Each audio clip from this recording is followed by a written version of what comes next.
Companheiros e convidados, sob o lema do presidente do Rotary Internacional 2021-22, Shekhar Mehta, servir para transformar vidas, declaro aberta a quinta reunião ordinária virtual do Rotary Clube de Maringá, Parque do Engá. Convido o companheiro Jefferson para a oração ecumênica. Boa noite a todos os convidados, companheiros e companheiras. Quero fazer uma reflexão usando um texto muito conhecido que está disponível na internet, que eu não sei quem é o autor, que diz o seguinte: a pedra. Uma pessoa distraída tropeça na pedra. O construtor usa pedras para construir sua casa. Uma pessoa cansada em sua caminhada faz da pedra banco onde encontra descanso. Carlos Drummond fez poema sobre a pedra. Davi usou uma pedra para vencer o gigante Golias. O grande Michelangelo fez de blocos de pedras impressionantes e magníficas esculturas. Jesus, no Evangelho de Mateus, no capítulo 7, a partir do versículo 24, ele diz o seguinte: todo aquele que escuta as minhas palavras e as pratica, assemelhá-lo-ei a uma pessoa prudente que edificou sua casa sobre a rocha, sobre a pedra. E quando a chuva descer forte, correr em rios e soprar os ventos e combaterem contra essa casa, a casa não cairá, porque estará edificada sobre a rocha, sobre a pedra. Entretanto, aquele que ouve as minhas palavras e não as cumpre, compará-lo-ei a uma pessoa insensata que construiu a sua casa sobre areia. E descendo a chuva, correm rios, e irão assoprar ventos, e irão combater sobre essa casa, e ela cairá, e grande será a sua ruína. Sempre teremos pedras em nosso caminho. Eu tenho uma amiga que ela diz que nós não tropeçamos nas grandes pedras, tropeçamos sempre nas pequenas pedras. Peça ajuda a Deus para que, de alguma maneira, todas as pedras que atirarem em você ou surgirem do nada em seu caminho, que essas pedras jamais se transformem em muros que limitem você. Use essas pedras para construir escadas que te ajudarão a chegar ao topo, bem no alto, onde você poderá enxergar melhor e desfrutar de tudo que você semeou ao longo da jornada. Que os nossos pés, o nosso coração, nossa razão e a nossa casa, a nossa família estejam firmados sobre a pedra que é Deus. Que Deus abençoe você, sua família, e que Deus abençoe a nossa reunião. Muito obrigado. Obrigada, Jefferson. Passo a palavra para o Jefferson de novo, que é diretor de protocolo. Obrigado, presidente. Não temos o registro de nenhum aniversariante. Se alguém estiver fazendo aniversário, que depois nos avisa para que possamos anunciar. Nós temos a honra de ter conosco nessa reunião a nossa palestrante, a doutora Claudete Gomes, advogada e voluntária na ONG Maria do Engá, Direitos da Mulher. Temos também a presença de Marília Ortega e de Senir Gomes. Como datas comemorativas, nós temos no dia de amanhã, dia 11 de agosto, o Dia do Advogado, o Dia do Estudante, Dia do Garçom, no dia 12 de agosto, Dia Nacional das Artes, no dia 13, Dia do Economista, Dia do Canhoto, dia 14, Dia do Cardiologista, no dia 15, Dia da Informática, Dia dos Solteiros também, no dia 15/8, eu nem sabia que existia esse dia, e ainda no dia 15/8, Dia da Assunção de Nossa Senhora, e no dia 16 de agosto, Dia do Filósofo. Era isso, presidente, que o protocolo tinha para anunciar. Muito obrigado. Obrigada, Jefferson. Nossa primeira pauta do dia é a palestra da advogada Claudete Gomes da Silva. A palestra se chama Lei Marinha da Penha, 15 anos de avanços, e a Claudete é pós-graduada em processo civil e pós-graduada em direitos da família e sucessões, voluntária na ONG Maria do Engá Mulher e voluntária na Oficina de Pais e Filhos Fórum Maringá. Obrigada, Claudete, pode começar. Boa noite, eu gostaria muito de agradecer o convite, né, à ONG Maria do Ingá, na pessoa da Alica, na pessoa da Rebeca, dos quais eu mantive contato, e hoje a gente vai falar um pouquinho sobre os avanços que a Lei Maria da Penha trouxe para nós, né? Eu vou colocar aqui a apresentação, rapidinho aqui, só um minuto, que eu estou aprendendo também, né? A gente está sempre aprendendo. Bom, vocês conseguem visualizar? Aí o F5, né? Tá dando para ver aí tudo certinho? Tá, mas você não maximizou, não. Deixa eu tentar de novo. Coloca ali, vai ali em slide, apresentação de slide. Acho que é mais fácil, às vezes F5 não funciona. Onde que fica, por gentileza? Aqui em cima, ó, acho que é em slide ou em apresentação, um dos dois. Daí vai ter a opção ali. É isso. É esse mesmo. Entendi, vamos ver. Isso, Aí, agora foi. Perfeito. Bom, aqui as minhas apresentações que já foram feitas, diante do tema não, é o que menos tem importância, né? Eu estou aqui pela ONG Maria do Ingá, a convite da professora doutora Tânia Tait, que não pôde comparecer hoje, e nós vamos abordar um pouquinho sobre a Lei Maria da Penha e esses 15 anos de luta com a Lei Maria da Penha. Antes nós temos que falar que a Lei Maria da Penha, ela é de gênero, ou seja, a Lei Maria da Penha, ela é aplicada para proteger todas as pessoas que se identificam como mulheres, como do sexo feminino, como o gênero feminino, que estão sofrendo violência em razão desse fato, conforme o parágrafo único do artigo 5º da lei, a violência doméstica e familiar contra a mulher. Pode se configurar independente da orientação sexual. Aí, a partir dessa leitura, nós temos a mulher trans, que a lei também abarca, e a mulher lésbica e a mulher cis. A lei Maria da Penha, ela trouxe um avanço muito significativo para nós, porque ela retira do âmbito privado a violência doméstica e ela leva para o poder público essa violência. Onde aí tem o jargão, né? Em briga de mulher, marido e mulher, a gente salva a mulher, né? A Lei Maria da Penha, ela não trata de toda a violência contra a mulher, é sempre o gênero, tem que ser, ela é baseada no gênero. E aí, quem são os sujeitos da Lei Maria da Penha? O ativo, que é o agressor, será o homem e pode também ser mulher. E o sujeito passivo é sempre a mulher, como a gente está explicando, né? O artigo 2º da lei, ele traz que toda mulher, independente de classe, raça, etnia e orientação sexual, renda, cultura, nível educacional, idade e religião, goza dos direitos fundamentais inerentes à pessoa humana, sendo-lhe assegurados as oportunidades e facilidades para viver sem violência. Preservar sua saúde física e mental e seu aperfeiçoamento moral, intelectual e social. O artigo 5º da lei, ele configura a violência doméstica familiar, a violência que acontece no âmbito da unidade doméstica. O que seria esse âmbito da unidade doméstica? Que é compreendido como espaço de convívio permanente de pessoas com ou sem vínculo familiar, inclusive esporadicamente agregadas. Por exemplo, faz 10 anos que eu não vou à casa do meu tio. Chego lá, está ocorrendo uma festa e lá um primo resolve me agredir. Esse tipo de violência se enquadra em uma violência doméstica, porque há ali aquele vínculo, mesmo que não seja que não tenha encontros diários, que não tenha aquela convivência, há ali um grau familiar, um vínculo familiar. E o inciso 2, no âmbito da família, que é aquela mais comum mesmo, compreendido como a comunidade formada por indivíduos que são ou se consideram aparentados.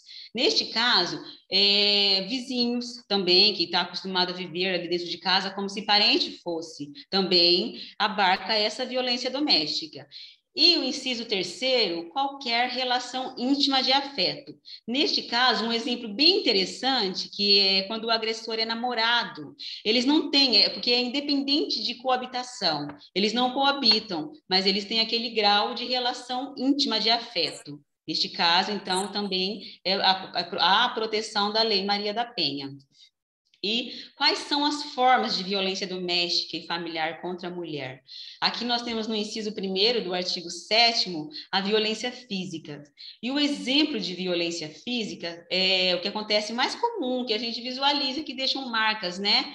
Que são o espancamento, atirar objetos, sacudir ou apertar os braços da ofendida, né? O estrangulamento, o sufocamento. Esses são alguns exemplos. As lesões, com objetos cortantes, perfurantes, queimaduras, machucados com arma de fogo, a tortura. Esses são exemplos de violência física. Ela atinge a integridade ou a saúde corporal da mulher, né, da vítima. Também temos, no inciso 2, a violência psicológica.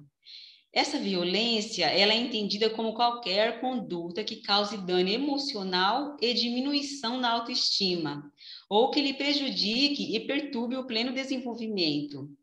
Que vise degradar ou controlar suas ações, comportamentos, as crenças, as decisões, mediante ameaça, constrangimento, humilhação, manipulação, isolamento, vigilância constante. É aquela perseguição, aquele insulto, aquela chantagem, sabe? A violência psicológica é aquela dor na alma, sabe? Que a mulher, ela não consegue perceber que ela está sentindo. Ela consegue sentir, ela sente aquela angústia, aquela dor. Às vezes ela não consegue nem falar e ela nem percebe que ela está sofrendo esse tipo de violência, sabe? Então, assim, é preciso informar, é preciso buscar informação, é preciso estar informada para que a gente possa ajudar uma amiga, uma irmã que às vezes está passando por esse processo de violência psicológica e não percebe, sabe? Assim, a gente só vai conseguindo perceber quando a pessoa vai ficando distante, vai ficando triste, vai ficando com aquele sofrimento, com aquela angústia. Os tipos de violência são as ameaças, os constrangimentos, a humilhação, a manipulação, o isolamento, proibir a pessoa de estudar, de viajar, de falar com os amigos, afastar dos parentes. Acontece muito no caso de essa violência psicológica, aquele ciúme constante, aquela perseguição, sabe? Aquela vigilância, como se a pessoa tivesse que ficar ali embaixo dos olhos do agressor, sabe? Insultos, chantagem, exploração, limitação do direito de ir e vir, a ridicularização, piadinha, sabe? Mas você tá muito gorda, olha para você, quem que vai te querer? Quem? Você acha que alguém te quer? Só eu aqui que sou o salvador, sabe? Assim, esse tipo de piadinhas, desmerecer a pessoa na frente de outras pessoas, sabe? Distorcer, omitir, chamar de louca. Não sei se alguém aqui já viu, assim, algum colega ali, na hora que a mulher vai falar alguma coisa naquela rodinha de amigos, você tá louca, olha você, quem que você pensa que você é? Tudo esse tipo de coisa, com o passar do tempo, conforme é muito, sabe, faz muito, muito, muito, muito, a pessoa vai se aniquilando, sabe, assim, ela vai perdendo aquela sanidade, se ela tá correta, se ela não tá correta. No inciso terceiro, a gente tem a violência sexual. Muitas vezes a mulher está dentro de um relacionamento e ela não consegue perceber essa violência, sabe? Ela é uma violência entendida como qualquer conduta que a constranja a presenciar, a manter ou a participar de relação sexual não desejada. Muita mulher às vezes passa por isso e assim, às vezes para agradar o namorado, para agradar o esposo, ela acaba cedendo, sabe? Mesmo contra a sua força, mesmo contra a sua vontade, mesmo que seja um sentimento que lhe causa repulsa, ela fazer nudes, né? Muito comum agora em épocas de internet, namoro virtual, namoro à distância.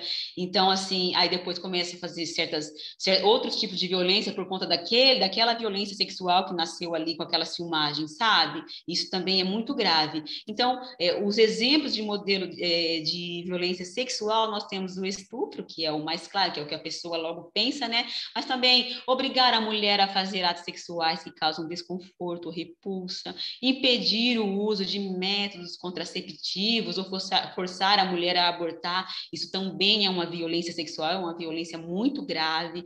Forçar o matrimônio, gravidez ou prostituição por meio de coação, chantagem, suborno ou manipulação. Limitar ou anular o exercício dos direitos sexuais reprodutivos da mulher, ou seja, às vezes a mulher não quer ter filho, ela não quer ser mãe, ela não quer ter mais uma gestação, e aí aquele relacionamento, aquele marido, aquele namorado, acaba forçando uma certa situação, porque pesquisas trazem que uma maneira, assim, subconsciente até, eu diria, de um homem segurar uma mulher vamos colocar o português bem mais claro que as pessoas possam entender, é fazendo bastante filho com ela, sabe? Porque essa mulher vai ficar bem limitada. Agora vamos falar também no inciso 4º, a violência patrimonial, que é entendida como qualquer conduta que configure retenção, subtração, destruição parcial ou total de seus objetos, instrumento de trabalho, documentos pessoais, bens, valores e direitos ou recursos econômicos, incluindo os destinados a satisfazer suas necessidades. Por exemplo, controlar o dinheiro, deixar de pagar pensão alimentícia. Deixar de pagar a pensão alimentícia é uma violência muito grande perpetrada contra aquela mulher, sabe? Que ela depende daquele dinheiro. Destruição de documentos pessoais, furto, extorsão ou dano, acontece muito do agressor, do marido, do namorado querer controlar o dinheiro daquela mulher, sabe? E também o estelionato afetivo é uma violência. Privar de bens, de valores ou recursos econômicos, causar danos propositais a objetos da mulher ou de coisas assim que ela goste, né? Por exemplo, alguma coleção que a mulher tem, e aí aquele namorado ou aquele marido quer reter aquela coisa que não tem nem valor econômico, né? O inciso 5º é a violência moral. A violência moral ela é entendida como qualquer conduta que configure calúnia, difamação ou injúria. Acusar a mulher de traição, isso acontece, tem cara que parece que vê coisa onde não tem, sabe? Emitir juízos morais sobre a conduta, fazer críticas mentirosa, expor a vítima, rebaixar a mulher por meio de xingamentos que incidem sobre sua índole, desvalorizar a vítima pelo seu modo de se vestir, sabe? A Lei Maria da Penha, ela criou um mecanismo para coibir e prevenir a violência doméstica e familiar contra a mulher e considerou que a violência psicológica é entendida como uma violência que deve ser punida por violar os direitos humanos. Desde 2006, a violência psicológica está lá na Lei Maria da Penha. No entanto, a Lei 14.182, promulgada neste mesmo ano, em 28 de julho, alcançou a criminalização da violência psicológica contra a mulher prevista na Lei Maria da Penha. Então, a violência psicológica foi definida como crime ao ser inserida ao Código Penal, em seu artigo 147b. Agora, a violência psicológica é crime.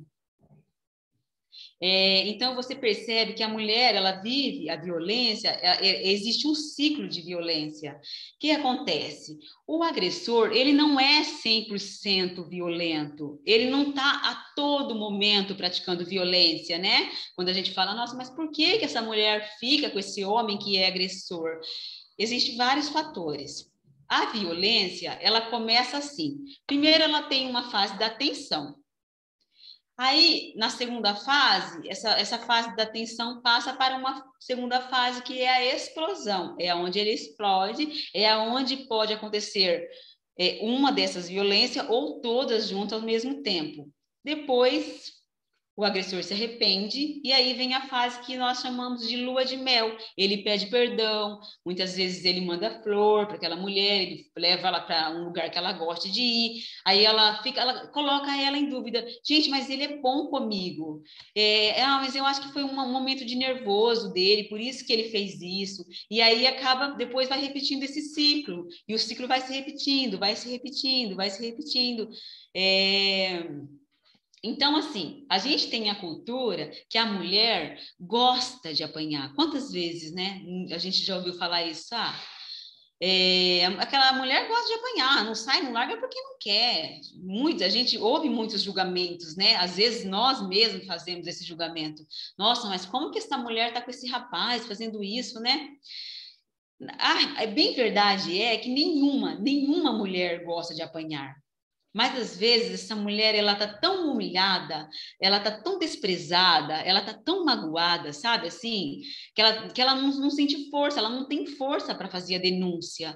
Ela tá machucada demais para reagir. Ela tá com medo, ela tem medo dos apontamentos, dos xingamentos. Aí às vezes a mulher é religiosa, sabe, envolve a religião também, envolve a família, porque aquela mulher, ela foi preparada para casar, ela se guardou para aquele homem. Aquele rapaz é o pai dos filhos dela, sabe assim? E aí tem aqui toda aquela coisa cultural, esse é meu destino, eu tenho que aceitar e ficar quietinha. E às vezes também o financeiro conta muito na hora da mulher tomar essa decisão de separar ou não, porque assim, na realidade, essa mulher ela não quer se separar. Ela quer que a violência cesse, ela não quer mais sofrer a violência. E quais os meios para essa mulher não sofrer a violência? A sociedade não encara o assassino de mulheres como um criminoso. E é esse o paradigma que a gente tem que mudar. A gente tem que olhar para ele e ver que ele está fazendo um crime. A gente tem um alto grau de feminicídios no Brasil, sabe? Assim, o Brasil é o 5º país, nós estávamos até falando sobre isso ainda hoje, ainda há pouco, ele é o 5º país de números de feminicídios.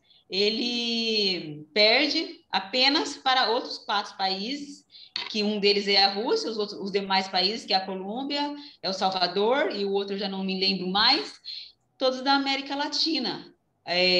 Então, assim, precisamos olhar com outro olhar para essa questão da violência de gênero, sabe? Porque a mulher, ela sofre essa agressão pelo simples fato de ser mulher. E essa violência é pelas pessoas que ela mais ama, é a pessoa com quem ela quer dividir uma vida. A violência pode ter várias formas e, às vezes, não deixa sinais visíveis. Todas as formas são graves e devem ser enfrentadas e denunciadas. Se a gente tiver conhecimento, se vir a nosso conhecimento que uma mulher está sofrendo violência, temos que procurar meio de ajudar essa família. Às vezes a gente pode estar salvando uma vida. E as razões para uma mulher estar em situação de violência? São vários fatores, como nós falamos há pouco. Mas, conforme essa pesquisa muito rápida que a gente pega na internet, uma pesquisa do IBGE, essa pesquisa de 2019, 54% das mulheres com 15 anos ou mais integravam a força de trabalho, enquanto 73% da força de trabalho é composta por homens, ou seja, o dinheiro, a renda, segura a mulher dentro de um relacionamento abusivo? Segura. Mas aí eu vejo uma mulher que sofre abuso e ela é uma mulher que poderia trabalhar, é uma mulher jovem. Gente, não cabe a nós esse tipo de julgamento, porque assim, é difícil para a mulher, é difícil para uma pessoa que está acostumada àquele padrão de vida, deixar aquele padrão de vida. Infelizmente, essa é a realidade. E não cabe a nós julgarmos, cabe a nós, enquanto sociedade, procurar as soluções, pesquisar soluções, sabe? Porque precisa ser enfrentado. Precisamos falar mais sobre isso. Precisamos falar do cuidado integral da mulher, da situação de violência, porque todo mundo merece uma vida digna, uma vida de paz dentro dos seus lares. A saúde da mulher, ela corresponde à saúde pública, ao SUS, porque a violência que a mulher vai gerando ali dentro de casa, dentro dos seus lares, silenciosamente, muitas vezes é só ali aquela família, aquele núcleo que toma conhecimento disso, ou às vezes assim o pastor ou o padre, não é levado, mas isso vira pressão alta, isso vira problema cardíaco, isso vira diabetes, e aonde que isso vai corresponder? Lá no SUS. Precisamos de saúde pública, de prevenção, precisamos de apoio psicológico para essas famílias. 15 anos da lei. O que melhorou? A Lei Maria da Penha, ela é vista como uma das melhores leis no mundo para a proteção à mulher. Essa legislação salvou muitas vidas, ainda que timidamente, ainda que muito precisa se falar, mas cabe a nós, como operários do direito ou como sociedade, pegar a lei e levar, fazer uso da administração pública, cobrar mesmo. 15 anos depois, o que poderia avançar ainda mais são os mecanismos para que as mulheres tenham segurança na denúncia, além de maior efetividade nas medidas protetivas e acolhimento psicológico nas delegacias. A Lei Maria da Penha, ela enfrenta seus desafios, isso é fato, seja pela falta de entendimento amplo da legislação ou por problemas de aplicação. Ainda assim, já salvou e salva muitas mulheres no país que registram um feminicídio a cada 7 horas, de acordo com os dados, isso a pesquisa de 2019, ainda não falamos aqui de tempo de pandemia. A Lei Maria da Penha. E o que ainda falta? Falta rigor na aplicação da Lei Maria da Penha. Muitas vezes, as pessoas que estão ali no judiciário, que estão ali na delegacia, ainda guardam comportamentos machistas, patriarcais, que pensam que a mulher está de mimimi. Profissionais que não estão preparados ou qualificados adequadamente, sabe? Precisamos também ampliar a rede de atendimento e capacitar a rede de enfrentamento. Para lidar com essas questões da violência, são 2 redes, a de atendimento e a de enfrentamento. Elas têm que estar em consonância, tem que estar tudo redondinho, com pessoas capacitadas, e levar essas 2 redes para as mais cidades. Nós estamos falando de Maringá, que é um exemplo no que tange a Lei Maria da Penha, mas a gente tem muito município aí que sequer, a maioria dos municípios não tem uma lei, uma delegacia para a mulher, não tem essa rede de enfrentamento e atendimento para as mulheres, sabe? A violência contra a mulher, na pandemia, teve um aumento do feminicídio de 22%. A agência Patrícia Galvão, ela traz que na visão dos entrevistados, a pandemia fez aumentar a agressão físicas e verbais, a violência sexual, os ataques na internet e o assédio contra a mulher. Para 95%, homens que agridem mulheres no isolamento social já faziam isso antes da pandemia. A pandemia tem tornado ainda mais difícil para as mulheres romper o ciclo da violência. 49% acredita que ficou mais difícil para a mulher denunciar a violência doméstica na pandemia. Segundo 4 em cada 10 entrevistados se conhecem mulheres que sofreram violência na pandemia. Elas não procuram ajuda. E por que nós nos calamos quando a gente vê uma mulher sofrendo violência? O agressor vigiando a vítima no isolamento de amigos e famílias são os principais dificultadores para que as mulheres vítimas de violência busquem apoio à pandemia. E a pergunta, eu deixo essa reflexão, por que nós nos calamos? Por que nós achamos que é comum? Por que é normal uma mulher sofrer violência com todos esses dados altíssimos, sabe? Entre vítimas de violência da pandemia que buscam ajuda, a maioria recorreu à delegacia da mulher e aos amigos e familiares. Por isso a importância das delegacias. É por isso que nós temos que lutar para a delegacia de enfrentamento a violências, pessoas preparadas. Aqui a gente traz a professora Tânia Tait, né, na campanha Sinal Vermelho, que abre novos canais de denúncia sobre a violência contra a mulher. Muito se falou, né, nos últimos dias sobre essa campanha do Sinal Vermelho. E viver sem violência é um direito de todas as mulheres. A ONG Maria do Ingá, Direitos da Mulher, agradece a atenção de todas e todos. Aqui está nossos contatos. Essa é uma breve reflexão que nós trouxemos hoje para a gente fazer essas provocações. E agradeço mais uma vez o convite. Nós que agradecemos, doutora Claudete. Alguém quer fazer alguma pergunta? Eu queria fazer presente, queria saber sobre, com a doutora Claudete, se ela tem números da violência contra a mulher aqui na nossa cidade, em Maringá, e se de uma maneira mais efetiva, se homens estão participando da ONG, ou por questões óbvias, é melhor que seja apenas as mulheres que participem como voluntárias da ONG Maria do Ingá. Obrigado. Excelente suas perguntas, Jefferson, eu agradeço. Então, eu não trouxe os números hoje, porque geralmente a gente tem que perguntar na Secretaria de Segurança, mas se tiver outra oportunidade, eu trago, eu tenho que falar lá com os delegados. Mas em relação à ONG, nós trabalhamos com mulher. Por quê? Porque nós acreditamos que esse momento de fala é das mulheres. Nós acreditamos que a mulher precisa se destacar nesse momento. Nós gostamos de falar para o homem, e nesse momento de fala, o homem ele é público. É assim que nós entendemos.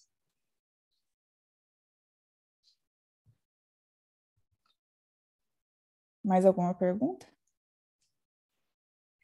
Bom, nós queremos agradecer muito, né, doutora Claudete, por nos colocar. É um assunto pesado, né, que nos choca. A gente fica até quietinhos aqui, refletindo, pensando, né, e muito por mim, assim, porque eu tenho 52 anos, eu nasci na ditadura, e muita coisa era dito, né, que mulher tem que ficar quietinha, não pode reclamar. Eu vivi muito disso ali com os vizinhos, morava no sítio, e agora, felizmente, a gente começa a ver uma mudança, né? E eu acho que a sociedade como um todo, auxiliar nesse processo é de suma importância. E não é fácil, né? Eu acompanho, por exemplo, a filha de uma pessoa que trabalhava comigo, e eu admiro muito a Lenita, que trabalhava comigo, porque ela é super empoderada, né?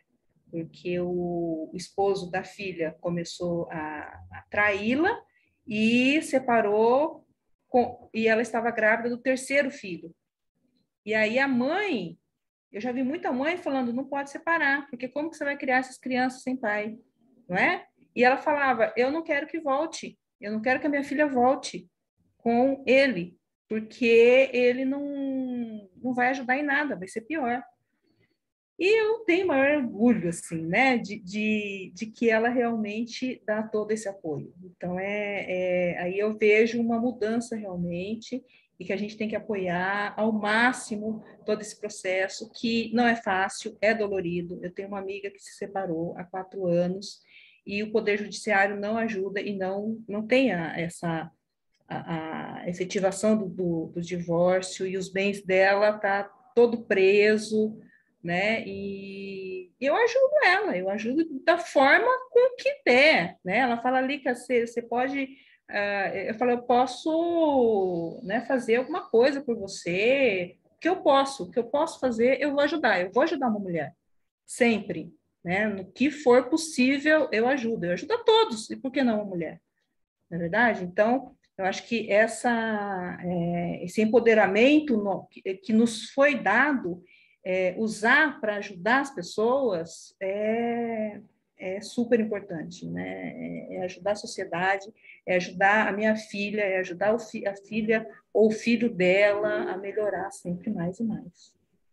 Então, é muito importante. Essa questão ali, eu também sou voluntária na escola de pais e filhos do Fórum Maringá, e assim, as pessoas não têm como mais confiar no judiciário. O judiciário está abarrotado de processo. O judiciário brasileiro não tem condição de lidar com essas situações, que é a ruptura de um casamento, um divórcio, de uma forma que a gente gostaria que lidasse, sabe? Assim, e às vezes para uma criança é muito melhor ser criada ali junto com a avó, com aquele amor, morando com a avó, com a mãe, ou então só com o pai e com os avós paternos, do que um ambiente onde ali o amor acabou, e aí cada um seria o ideal, o modelo ideal para a criança é afeto, é aquele lar com afeto, não necessariamente casados, sabe? Claro que todo mundo quer uma família redondinha, todo mundo quer bonitinha, certinha, mas às vezes não é esse modelo que os adultos têm. Então, assim, a gente não pode ficar atrelado a sonhos. Não dá para ficar atrelado de, mas ele vai mudar. Não, às vezes não muda. Às vezes é pior para aquelas crianças, sabe? Às vezes a ruptura é a melhor decisão que um adulto pode tomar, sabe? É um processo, tem o luto, né? Tem o luto da separação, é difícil, mas é o melhor para aquela família naquele momento, porque tem a ruptura da conjugalidade, mas não da família, sabe? Então, essas pessoas, elas devem buscar meios que fortaleçam, que elas possam ficar saudáveis para criar aquela família, né? Muito bom. Obrigada, doutora.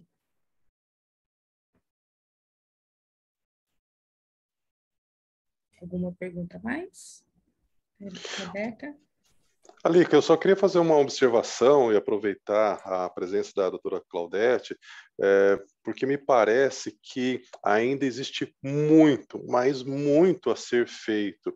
E eu acho que a gente poderia aproveitar a oportunidade que ela está aqui e nos esclarecer ou nos dar dicas sobre como que nós podemos ajudar, porque por vezes esse assunto ele vem à tona quando tem um caso de violência contra a mulher que já aconteceu, né? Então, se nós pudéssemos fazer isso de maneira preventiva, mas como que nós podemos fazer isso? Eu não tenho a mínima ideia, porque isso é um assunto que está muito enraizado dentro da sociedade e a gente não vê medidas de governo, etc. e tal, da maneira que é necessário. Então, como é que a gente pode ajudar? De que maneira?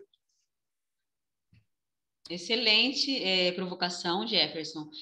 A seguinte, eu acho assim, falar, é chover no molhado, sabe?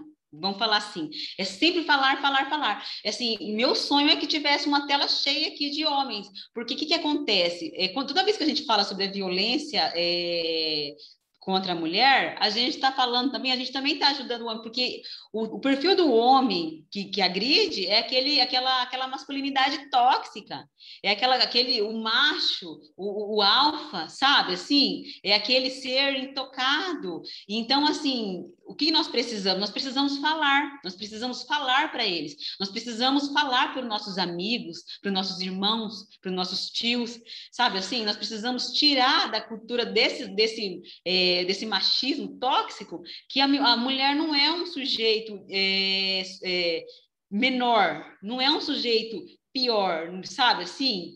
Então, assim, precisamos respeitá-las como a gente respeita nossos irmãos, como nós respeitamos nossos colegas, como um sujeito de direitos, sabe assim? Que independente da roupa, que independente do lugar que a mulher esteja, sabe assim? É aquela masculinidade tóxica que a gente tem que evitar. E acredito que falando mesmo, eu acredito na educação, sabe? É claro que se a pessoa cometeu um crime, ela deve pagar pelo que ela cometeu, mas se ela não for educada, se ela não for ressocializada, não tem como viver em sociedade, porque ele vai fazer a violência com outra pessoa, com outra mulher. Então, assim, só punir por punir não adianta, se não tiver a cultura da educação. E a educação, ela vem com um enfrentamento, com as políticas públicas de enfrentamento à violência, que é a prevenção. É importante termos prevenção. É assim que eu acredito. Não sei vocês. Muito obrigada, doutora Claudete. Já que se não tiver mais nenhuma pergunta, a gente pode passar para a próxima pauta, pessoal. A gente tem a atualização do programa Mobilidade para Todos. Renata quer falar, ou a Lica? Pode falar, Lica. Bom, temos vários itens, né, em relação ao programa Mobilidade para Todos, e aí depois a Renata complementa. Então, agradecemos, né, a participação de todos os associados e dos nossos convidados, a Senir, Madalena, Lorena e a Marília, acho que caiu. Nós e o Maurílio, né, que é o nosso associado honorário, nós temos um programa que chama Mobilidade para Todos, é um programa de doação de cadeiras de rodas. Nós recebemos as cadeiras de rodas na forma de doação de uma organização não governamental americana, e esse ano nós recebemos, então, 1.620 cadeiras de rodas, os quais nós estamos, junto com o Rotary, né, com vários rotarianos aqui, distribuindo em todo o estado do Paraná, e nós já, um grupo, uma equipe foi distribuir no Parque Nacional de Xingu, para os indígenas de lá, e agora nós temos uma parceria também para a distribuição das cadeiras, né, para os indígenas Chavantes, de Barra do Garças, Mato Grosso. Então, nós estamos no processo de cadastros dos indígenas, indígenas Chavantes, né? Lá eles estimam em torno de 24 mil indígenas e possivelmente mais de 100 cadeiras de rodas, né? Então, há essa necessidade já após um levantamento prévio. Então, essa semana nós fizemos várias reuniões para efetivar essas entregas. Já está previsto uma outra expedição para a entrega dessas cadeiras de rodas a partir do dia 3 de setembro, 3, 4, 5, 6 e 7 de setembro. Então, existe toda essa organização, né? E para isso, houve também já, né, a Renata é a nossa coordenadora desse projeto, a Renata Mestriner Krambeck, e já conseguiu doações também de 50 colchões, e essa semana nós tivemos o contato, né, através da nossa presidente, que não pôde estar presente aqui hoje, a Noelle, e junto com a senhora a Associação de Senhoras de Rotarianos, com a Dita Vestidos, e a Dita Vestidos fez uma doação de 820 vestidinhos de meninas para serem doadas para as meninas indígenas lá do Xingu, do Chavantes, né, indígenas da etnia Chavantes. Então, além das cadeiras de rodas, né, serão também doadas os colchões e os vestidinhos para as meninas. A gente está nesse processo de organização, então a gente queria até definir, então, amanhã, né, em torno de 5h30, 6 horas, lá na Casa da Amizade, para fazer a seleção e encaixotar esses vestidos, tá? Então, a gente vai estar lá na Casa da Amizade amanhã, quarta-feira, entre 5h30 e 6 horas, porque possivelmente 8 horas da noite tem a reunião do Rotary Clube Maringá Sul. Eles estão fazendo presencial, então a gente quer adiantar esse processo, tá? Com todos convidados para doar um pouquinho do tempo, né, para a gente organizar isso, ok? A gente reforça depois no grupo, né? Outra questão em relação ao projeto é que hoje finaliza os pedidos para o nosso distrito, tá? O cadastramento de novos pedidos, às 20 horas, então assim que terminar essa reunião, já fecha o link. Nós teremos aí em torno de, hoje já está com 95 pedidos, né, Renata? Então, acho que vai beirar aí os mais de 100 cadeiras, já foram distribuídas 220, acho, cadeiras aqui no nosso distrito, que compreende a região aqui de Jandaia do Sul até Umuarama, e agora nós temos pedidos de mais uma senha, tá?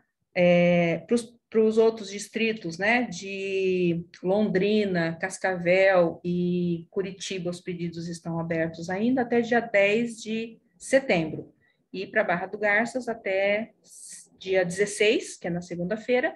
Dia 18, nós vamos ter um caminhão da FUNAI vindo buscar essas cadeiras aqui em Maringá. Tá? As cadeiras e mais os colchões, né, o material, eles irão levar, então, né, isso é um acordo que foi feito junto com a Secretaria Especial de Saúde Indígena, já, né, na Brasília mesmo, e a FUNAI, por conta disso, já fez esse deslocamento, né, já planejou esse deslocamento do caminhão para vir buscar aqui, porque é 1.000 quilômetros, né, de distância, então é realmente custoso, né, é um valor elevado esse transporte. Renata, quer concluir? Adicionar mais alguma informação? São tantas coisas. Não, acredito que é isso, a Alica já resumiu muito bem, e eu já venho com a novidade que hoje recebi um e-mail da Tatiana Morataia, que é a nossa representante da Free Wheelchair Mission, e ela nos informou que já vai estar providenciando a doação de mais 2 containers ainda no final desse ano, para chegada aí entre fevereiro e março do ano que vem. Então, assim que nós finalizarmos a doação dessas 1.600, nós podemos já começar a nos programarmos para o ano que vem, já também ter mais de 1.000 cadeiras para serem distribuídas. Então, teremos bastante trabalho, pessoal, e contamos com a ajuda de todos. Ok? Obrigada. Não vai ter folga, então, esse ano. Não. Tá bom. Eu pulei a Elisabel hoje na hora do protocolo. Tem alguma coisa da secretaria, Elisabel? Boa noite a todos. Apenas aquele e-mail que a governadoria reencaminhou, né, alertando sobre o final do prazo, né, para apresentar pedidos para novos projetos, né, que é o dia 15. Até eu repassei daí para a Lica e a Renata, acho que o Leandro, que é o responsável da equipe agora, né? É o Leandro.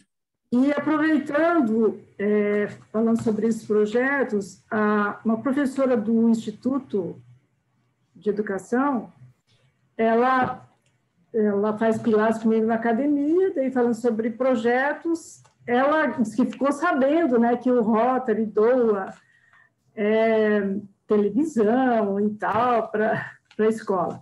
Aí eu comentei rapidamente que não é assim, é o projeto, né, que inclusive foi realizado em outras 2 escolas. E daí a diretora mandou mensagem para mim hoje à tarde, perguntando se existe a possibilidade do Rotary colaborar, contribuir, que eles estão precisando de retroprojetores, e eu acho que seria no sentido, assim, como for das outras escolas, né? Eu só respondi para ela que eu ia comentar hoje na reunião e depois eu repassava para ela com quem ela podia entrar em contato, que no Rotary, né, a gente tem uma equipe que é responsável pelos projetos, e eu repassaria qualquer informação para ela, né? Então, até gostaria que vocês falassem, se passa o nome de alguém, para pelo menos explicar para ela que não é tão simples, né? Não é uma simples doação, que é um projeto complexo, né? Então, e esse ano a gente não vai fazer projetos grandes como esse, projeto global, esse ano a gente não vai fazer. Mas poderia passar o contato da Noelle, que é a presidente, ou do Leandro. Explicar pelo menos para ela como que funciona e o que... Qual que é o processo e o que ela precisa levantar de informação, essas coisas. Qual que é a escola, Elisabel? É o Instituto de Educação. Ah, tá. É a escola antiga, né, aqui de Maringá. E agora mesmo... Oi, desculpa, quem ia dizer? Eu sugeriria passar no grupo dos presidentes, porque o nosso clube já fez 2 projetos educacionais, né? Praticamente um em seguidinha do outro, ainda teve o desenvolvimento comunitário, mas a gente poderia passar essa oportunidade de projeto para os outros clubes de Maringá. Estou esperando, né, Maurílio? Para que, de repente, um outro clube tenha essa oportunidade de atender essa escola aqui em Maringá. Tá? Essa é a minha sugestão. Sim.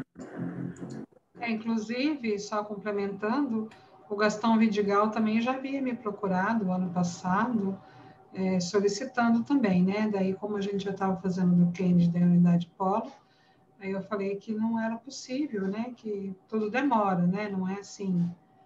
Expliquei o processo todo. Mas, né? Caso queiram fazer projetos, tem também o Gastão Vidigal. Eu acabei de receber aqui uma mensagem da professora, da diretora do Colégio Estadual Cívico-Militar Duque de Caxias, do Jardim Alvorada. Ela também está solicitando projetos para o auxílio no colégio dela, né? Enfim, nós precisamos, então, conversar com a presidente, né, que não está hoje aqui, acho que talvez pudéssemos conversar com ela amanhã, marcar uma reunião com o conselho diretor, para verificar os valores e tudo mais, né? Porque eu gostei da sugestão da Renata, colocar para o grupo dos presidentes, ver quem quer pegar, já que tem mais de uma, inclusive. E aí colocar isso, aí passa para ela colocar isso, porque nós já estaremos atendendo possivelmente o Colégio Vinícius de Moraes, né, que nos solicitou e já está fazendo orçamentos. E o outro projeto da cisterna da NPR não será possível por conta parece que não vai resolver o problema deles lá e foi suspenso nesse momento, tá? Então, a gente está só com esse do Vinícius de Moraes que tinha solicitado, que eu acho que está bom também. A gente conversa com ela amanhã. Ok? Acho que era só. Alguém tem mais algum outro assunto, gente? Para tratar? Como está esse projeto? Já está escrito, Alica? Já tem orçamento? Quanto que o clube vai contribuir? Já está mais? O projeto que eles apresentaram era do orçamento de R$15 mil, né? Se for 1/3 para cada, seria de R$5 mil. Eu pedi mais alguns projetos, com prazo até amanhã, para a gente finalizar ele. Já está bastante adiantado isso. Eu preciso sair um pouco, gente. Vocês continuam a reunião? Sim. Ok. Eu posso dar um recadinho? Sim. Pessoal, não se esqueçam do seminário, né, do Instituto Rótula de Meio Ambiente, dia 28 de agosto. Estamos contando com todos vocês e também para nos ajudar as divulgações, né? Tá? Então, já vão separando aí na agenda a data que eu estou contando, estamos contando com vocês. Façam a inscrição, né? Quem quiser certificado, quem não quiser, não precisa, mas quem quiser um certificado, a gente vai emitir certificado de participação. Aí tem que fazer a inscrição, por enquanto, pelo Simpla, até o nosso site ficar pronto. Obrigada. Ok. Ô, Janete, e o drive-thru? Ah, é verdade, pessoal. Nossa, estava esquecendo. Sábado, nós vamos ter um drive-thru na Feira do Produtor, das 9 às 12. Então, aí também é uma excelente oportunidade para vocês divulgarem e, de repente, levar. Vão ser coletados lá sucata eletrônica, roupas usadas em bom estado, bijuterias usadas, cartelas de medicamentos e óleo, né? O Rotaract, Cidade Ecológica, fez um projeto muito bacana, que é a troca do óleo. Eles pegam o óleo, vendem, e o dinheiro arrecadado eles compram ração para doar para as ONGs que cuidam de animais.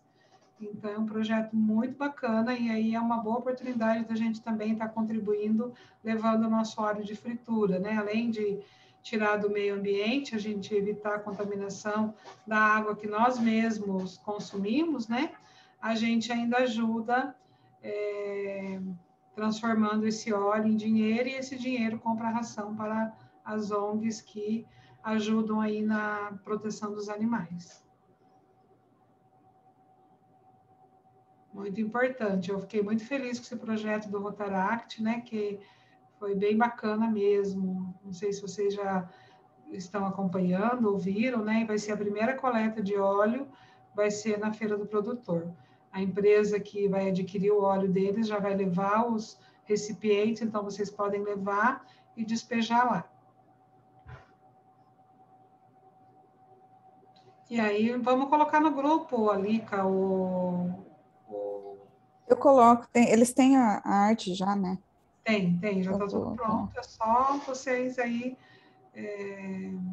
publicarem. A feira também está fazendo uma divulgação, né, durante essa semana.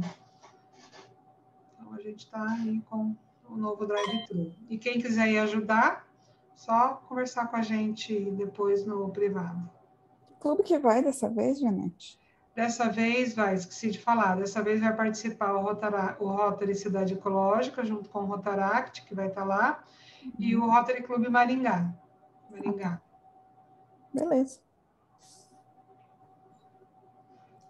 E o Rotary Clube Cidade Ecológica, né? Não, Cidade Ecológica foi o primeiro que eu falei. E junto com o Rotaract. Junto com o Rotaract Cidade Ecológica e o Rotary Cidade Ecológica. Isso. Então tá, pessoal, acho que dá para encerrar a reunião, ou vocês têm mais algum assunto? Acho que a Alica podia falar, Alica, sobre a cartilha que nós vamos fazer dentro do projeto cultural das escolas. Acho que é bastante interessante compartilhar, né? Foi uma ideia nova aí. Então, aí é uma história, é uma grande história, né?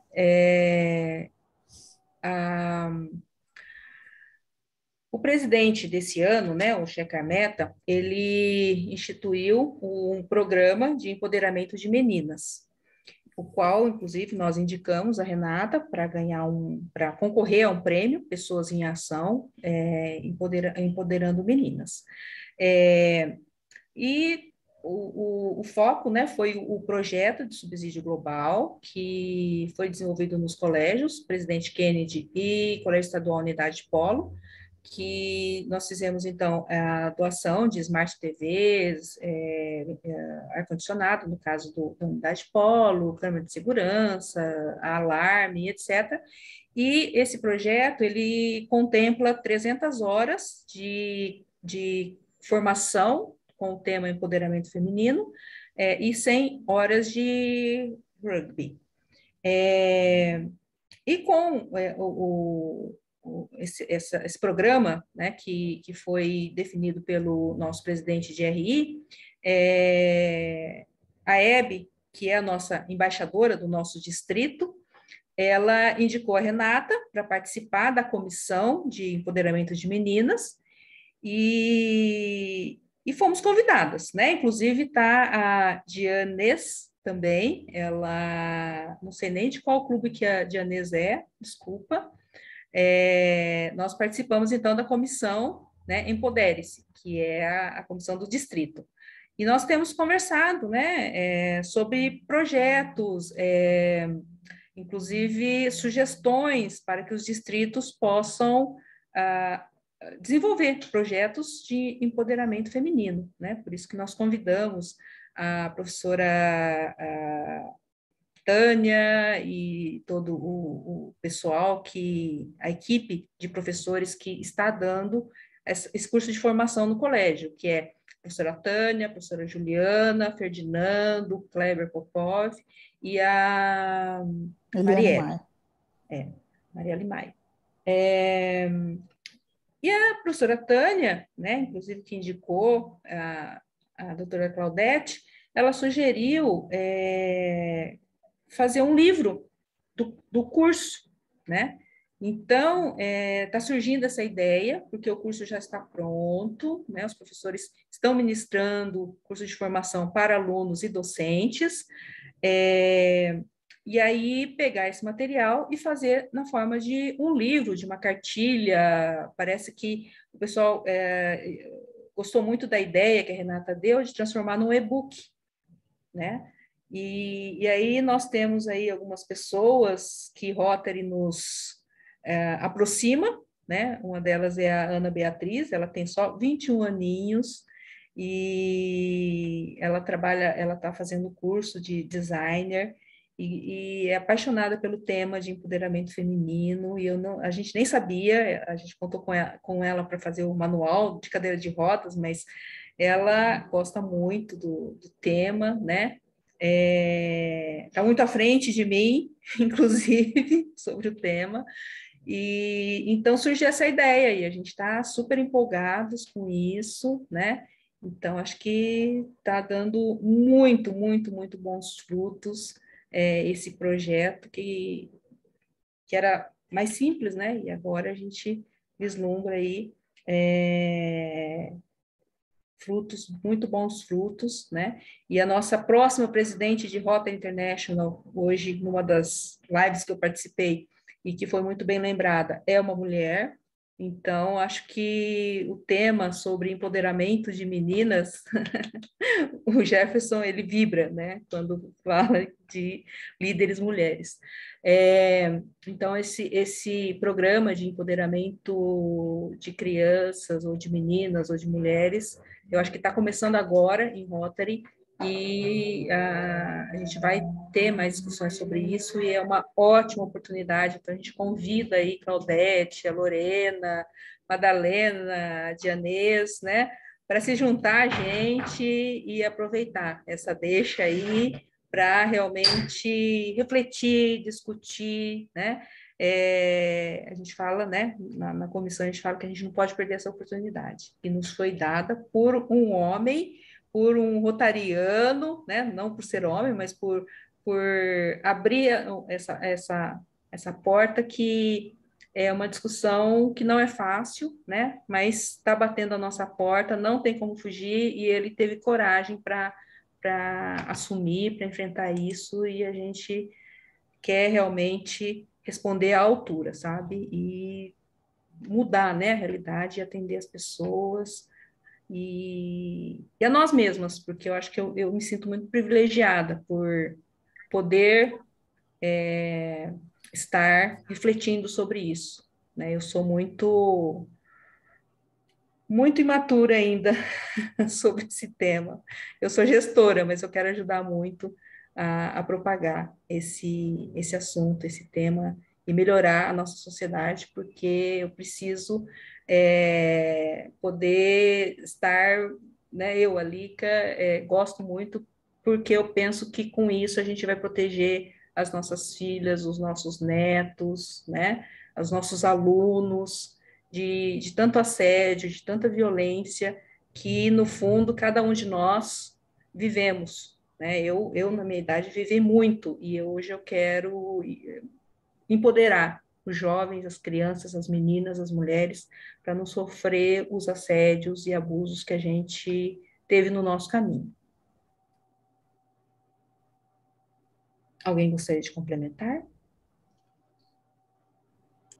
Eu gostaria de falar, pegando um gancho aí do que você falou, Alika.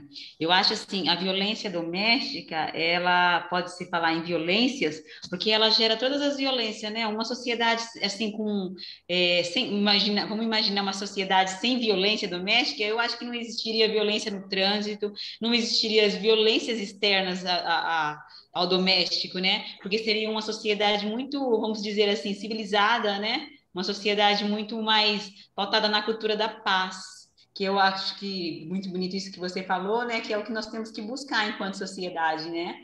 A educação, o pensar no próximo, né? Exatamente. Hoje eu consigo entender um pouquinho a indignação dos jovens intercambistas que a gente recebia aqui, e eles falaram: eu não entendo vocês, como que vocês tentam vender uma imagem, né? E às vezes na prática é alguma coisa tão diferente assim em relação ao tratamento às mulheres, né? Não faz sentido isso. Então hoje eu começo, na época não fazia sentido para mim todo aquele questionamento, a reflexão que eles faziam. e as perguntas que faziam. Hoje faz todo sentido, hoje eu entendo um pouquinho mais. Bem pouquinho, assim, mas entendo.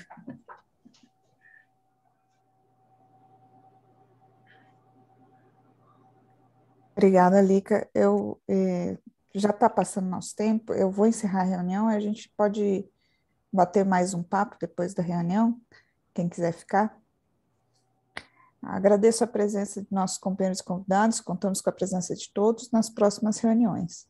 Sob o lema do presidente do Rotary Internacional 2021-22, checar meta, servir para transformar vidas, declaro encerrada a 5ª reunião ordinária do Rotary Clube de Maringá, Parque do Engar. Podem abrir os microfones.